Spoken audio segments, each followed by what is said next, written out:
Ej, kašmou.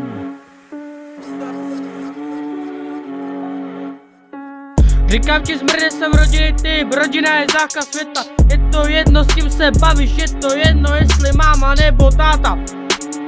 Je to jedno, jestli děda nebo babička. Je to jedno, jestli strejda nebo teta. Je to jedno, jestli ségra nebo brácha, co?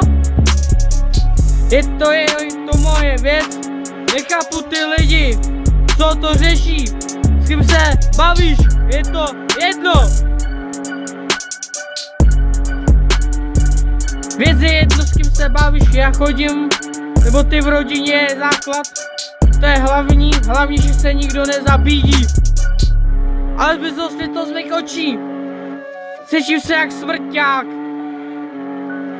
Poslední dobou hudbu vidím jako alkohol. Smoky tráva, popping sun, ale vždycky budu fuckovat fízly.